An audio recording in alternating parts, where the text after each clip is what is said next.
dalisay na relihiyon at walang dungis sa harapan ng ating Diyos at Ama ay ito: dalawin ang mga ulila at babaeng bao sa kanilang kapighatian, at pag-ingatang walang dungis ang kanyang sarili sa sanglibutan.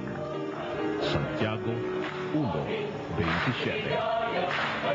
Isa sa mga palatandaan ng isang mangangaral na sa Diyos ay ang pagtupad at pagpapatupad ng mga batas ng Diyos na nasa banal na kasulatan.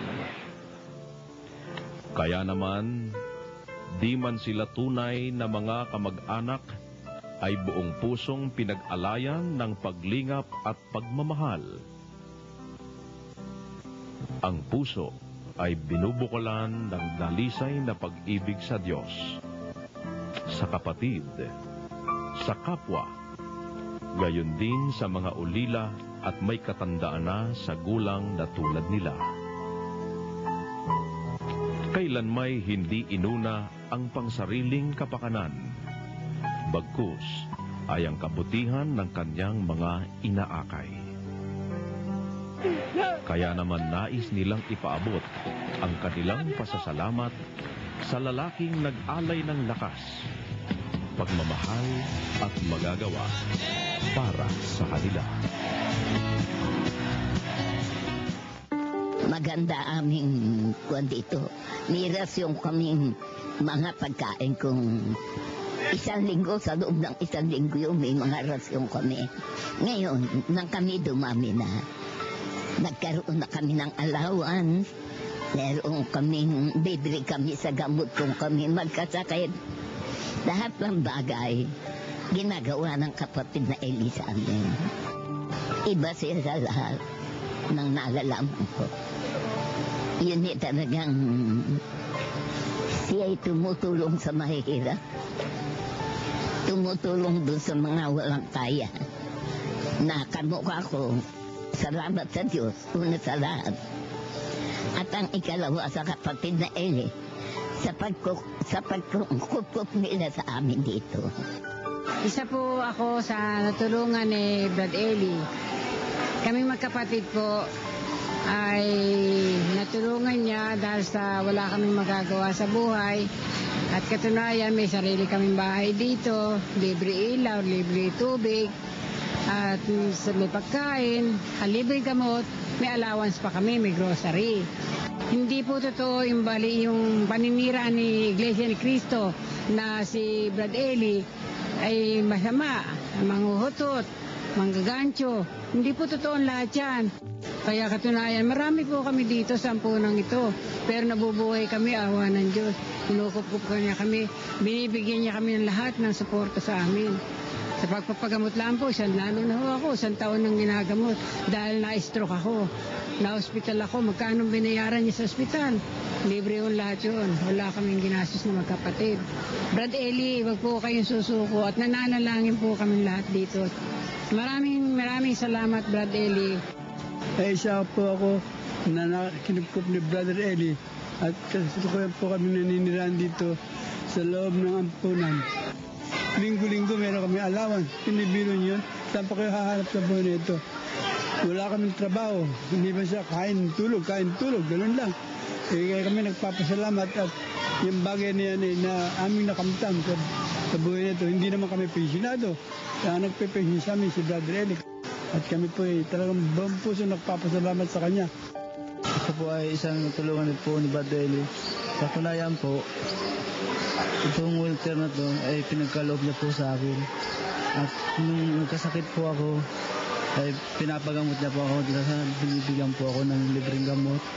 Hindi po totoo po yung sinasabi ng mga kaaway po natin. Maraming salamat po, Brad Eli. Ako po isa sa natulungan ni Brother Eli. Dito ko nakita ang tunay na Brother Eli Soriano.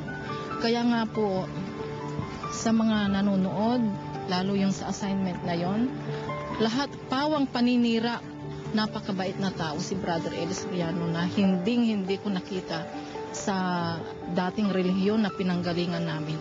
Tinulong niyo na lahat po sa amin. Ibinigay niyo na po ang lahat-lahat. Kaya maraming salamat po sa inyo, Brother Eli. sa pamamagitan ni Brother Eli Soriano, nabago po yung aking pamumuhay. Unang-una po, dito po sa Central, meron pong ospital na kung kailanman po magkakasakit ang mga kapatid na may hirap, meron pong libreng gamot, libreng doktor, libreng mga nurse na mag-a-attend po sa kapatid na nangangailangan.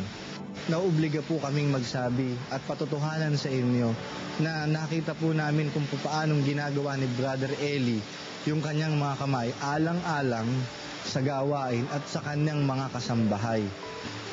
Isa po ako sa tinutulungan ni kapatid na Eli dito sa Central. Ito sa Central, nakikita mo dito ng kapatid na Eli hindi nanluloko. Dapat sana nasa sa kanya na yon, binibigay niya pa. Para lang mapakain niya ang kapwa-tao niya. Kaya yung sinasabi nila na paninira kay kapatid na Eli, hindi po totoo yun. Marami po kami magpapatunay ng tungkol na paninira ng Iglesia ni Manalo, tungkol doon sa comics na yon, hindi totoo yun.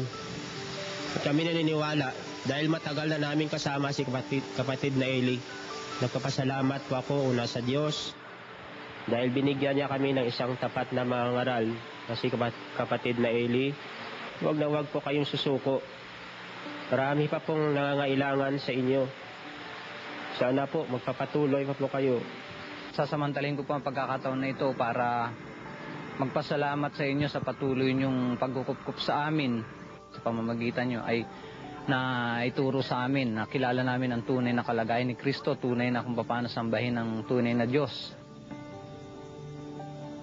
Hindi rin kaila sa madla ang bukas kamay na pagtulong niya, hindi lang sa kapatiran, kundi pati na rin sa labas ng samahan. Kaya naman, hindi man natin sila kapananampalataya, ay nais nilang iparating ang kanilang taus-pusong pasasalamat sa lalaking naging kaibigan nila sa hirap o sa ginhawa. Simula po noong 1987, si Brad Eli, nag-i-sponsor na po siya monthly sa amin sa daycare.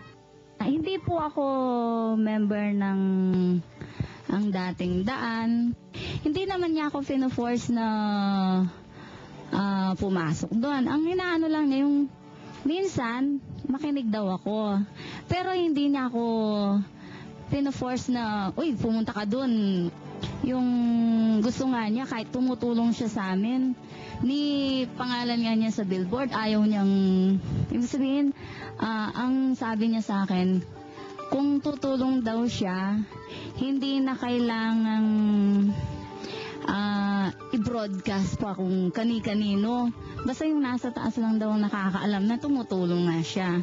Kahit hindi tayo nagkikita, gusto ko lang magpasalamat sa inyo kasi kahit na matagal na kayo nag-i-sponsor sa amin, hindi kayo humihingi ng kapalit dun sa mga tinutulong niyo sa amin.